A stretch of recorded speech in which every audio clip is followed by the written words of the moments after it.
kecamatan nanti kita lihat ya di depan seperti ini ya.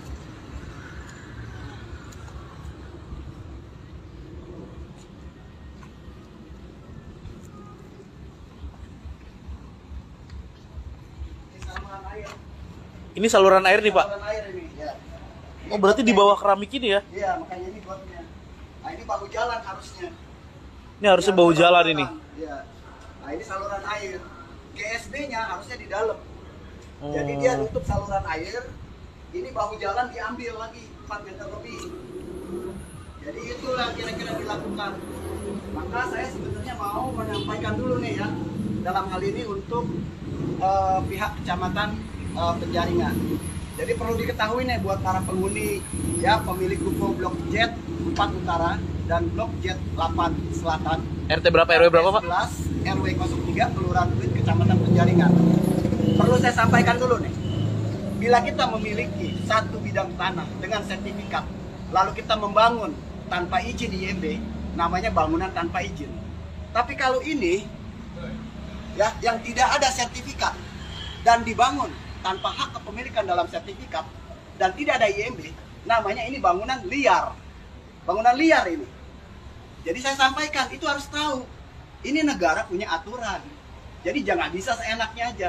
Yang saya sesalkan adalah pihak Kecamatan Penjaringan, ya, yang sampai hari ini masih dijabat oleh Revicado Romadi, ya. Saya udah menyampaikan ini dari tahun 2019 sampai hari ini tahun 2023. Belum juga ada pelaksanaan pembongkaran. Kalau misalnya dalam tempo yang 3-4 bulan ke depan ini tidak dilakukan penindakan, akan seluruh fluid ini sama seperti ini. Negara ini nggak kekurangan, Pak, pejabat yang pandai, Pak. Yang kurang adalah pejabat yang punya integritas dan moral. Ah, ini mana? Pihak Kecamatan Penjaringan mana integritasnya? Kok didiamkan gitu loh? Kok dibiarkan? Pak, Ingat, Pak. Pak, Ya. Jadi kan Pak yang bangun ini kan harusnya kan mereka kan lapor dulu ke Ya. ketua RT. Ya. Nah, Bapak sebagai ketua RT itu gimana, Pak? Tidak ada laporan sama sekali. Mereka toto bikin. Saya juga heran ini. Ini diizinkan oleh siapa? Awalnya ruko ini dulu milik PT Jakpro, Pak, Jakarta Propertindo, milik BUMD. Pada sebelum tahun 2019 masih tertib, masih oke. Karena mereka ada pengawas aset. Tapi setelah itu dijual, Pak. Tahun 2019 dijual aset ini. Beralih kepada orang per orang, baru pada penyerobotan lahan terjadi. Ya, ini saluran air, Pak. Ini saluran air, ini bahu jalan selebar ini. Nah, ini biar nanti pihak Pemkot ya harus tahu ini. Ya, pihak wali kota, terutama pihak Pemprov. Kalau mengharapkan pihak kecamatan kelurahan, saya udah upaya, Pak, dari tahun 2019 sampai hari ini. Pak, Ya. ada berapa bangunan nih yang Yang kayak gini, Pak? bisnis? Total di Z4 Utara ada 20 unit mulai dari sini sampai ujung. 20 unit di Z4 Utara. Z8 Selatan ada 22 unit. Kalau Z4 Utara seluruhnya maju seperti ini, sama persis. Ini saluran air, mereka keramik, mereka beton, mereka tutup. Tapi Bapak udah koordinasi dengan pemilik usaha ini, Pak? Saya sudah sampaikan kepada semuanya dan sudah saya kasih surat untuk mereka yang melanggar. Pada awal tahun 2019 saya sudah bikin peringatan juga bahwa kalian jangan membangun di atas air, apalagi makan bahu jalan. Tapi kan kewenangan ada di mana? Ada di pejabat setempat, ada di pihak kecamatan. Penindakan ada di Kecamatan Penjaringan, ya kan? Dan tidak ditindak.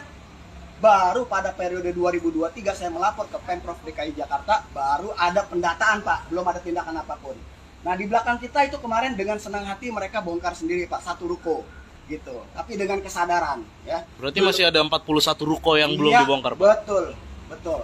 Jadi itu harapan saya intinya adalah saya selaku RT, Ketua RT 01103 Kelurahan Pluit Kecamatan Penjaringan dan selaku warga minta simpel, Pak, kembalikan aja ini fungsi saluran air, kembalikan aja ini fungsi bahu jalan.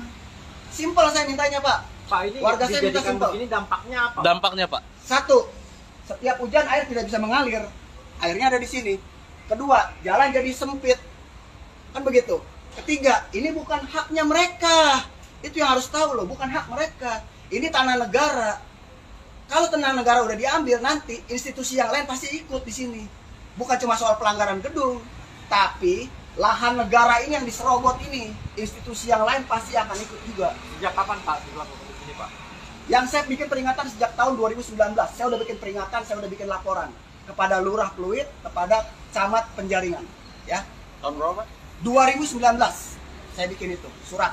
2019, 2020, 2022, terakhir 2023 saya lapor ke Balai Kota, ke Pemprov DKI Jakarta. Baru ada tindakan Pak, tapi baru pendataan ya Pak. Baru pendataan, belum ada penertiban. Pak, ini kan saat ini kan sudah didata dan ini masih menjadi polemik gitu Pak. Ya. 40 ruko ini masih beroperasi Pak? Masih, semua tiap hari ini masih bisa, masih beroperasi. Semua rata-rata di sini restoran, kantor, kafe, rata-rata begitu. Semua masih buka, meskipun ada kendala seperti ini masih buka ya? Bahkan perlu saya kasih tekanan lagi ya, karena ada pembiaran, sekarang bukan cuma satu lantai. Di tengah situ nomor 13 dan 14 dibikin 2 lantai, di atas saluran air dan bahu jalan. Ada, jadi tolong Pak, yang pejabat-pejabat yang terkait, saya terima kasih kepada Bapak Heru yang sudah mengakomodir laporan saya. Tapi beginilah keadaan di lingkungan saya Pak, karena dibiarkan oleh pihak kecamatan, penjaringan, sampai dengan hari ini, bahkan ada yang berani membangun 2 lantai Pak, di saluran air dan bahu jalan. Bapak bisa lihat sendiri, 2 lantai Pak, di atas saluran air dan bahu jalan. Gitu Pak. Pak, untuk pemilik usaha ini Bapak udah ketemuin nih untuk saat ini? Satu-satu saya udah pernah sampaikan bahwa ini pelanggaran. Surat sudah saya kirim. Kalau sekarang ini Pak, orangnya Sekarang ada ini atau enggak? kepentingannya udah pihak dari kelurahan dan kecamatan. Karena berdasarkan laporan saya, tindak lanjutnya langsung dari pihak kelurahan dan kecamatan. Tanggapan mereka apa Pak? Tanggapan mereka, ya saya nggak tahu, tapi yang baru menyadar diri baru 1 ruko Pak. Yang dari pihak kelurahan atau kecamatan Pak? Tidak ada komentar apa-apa dan dia hanya mendata. Saya tanya untuk apa kepentingannya? Oh mendata gitu aja.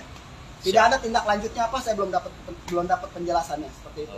Pak, sekali lagi ditunjukkan Pak, mana Pak saluran air yang diserobot Pak? Saluran air adalah ini Pak, ya.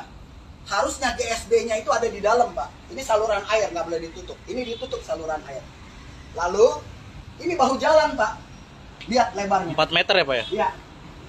Mana tadi spanduknya kalau dibuka berdua? Biar saya dulu. Kita berdua sini kamu begini. Nah inilah Pak. Ya. Lebarin bentangnya. Di sini. Ya.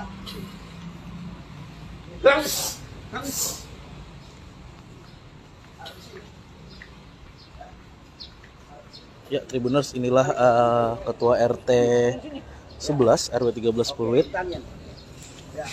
yang memang sangat geram, sangat mengecam adanya ruko-ruko di wilayah Pluit ini, di wilayah RW 3 Kelurahan Pluit ini yang memang memakan bahu jalan dan juga saluran air. Inilah protes keras dan juga permintaan keras dari Ketua RT untuk pemerintah bisa segera membongkar ruko-ruko yang melanggar aturan ini, Tribuners. Di situ ya.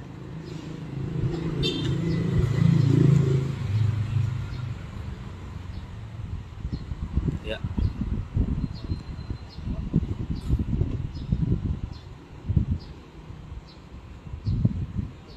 Ya, jadi ini gotnya Pak.